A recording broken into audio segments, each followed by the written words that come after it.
English in Flow, Mastering Weak Forms and Stress Patterns. Hello everyone and welcome back to our channel. Today, we are going to explore the world of connected speech in English, focusing specifically on the weak forms and stress patterns. This might sound a bit technical, but don't worry. By the end of this video, you'll have a stronger grasp of these concepts and you'll be well on your way to sounding like a natural English speaker.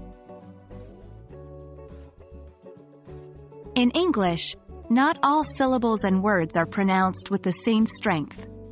Some are pronounced with a full, or strong, vowel sound, while others are reduced, or weakened. These weakened forms are called weak forms. For example, the word and, when pronounced on its own, is pronounced with a full A sound. But, when we use it in a sentence, like bread and butter, we don't say a and, we say nd, right? That's a weak form.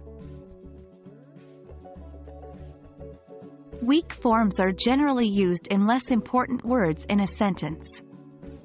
Words such as articles, prepositions, conjunctions, and the verb be often become weak forms in spoken English. They're less stressed because they're less important to the overall meaning of the sentence.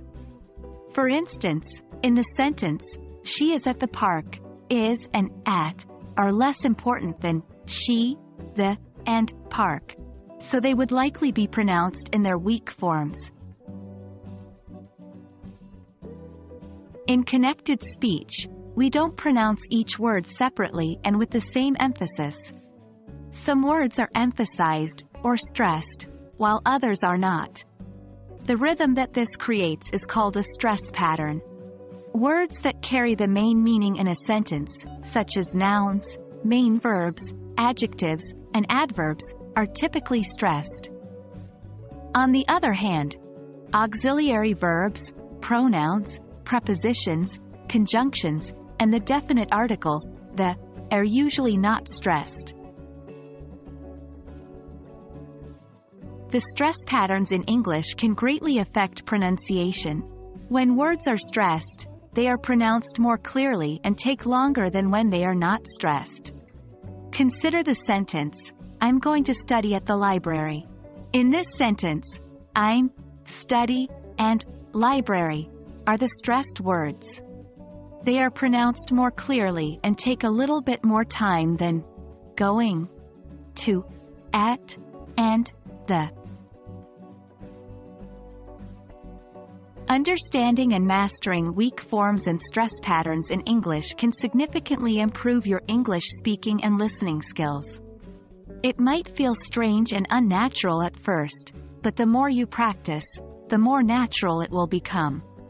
Remember, language learning is a journey and it's okay to make mistakes along the way. That's how we learn. So keep practicing and don't give up. That's all for today's lesson. I hope this video has been helpful. If you have any questions, feel free to ask in the comment section below. Happy learning and see you in the next video.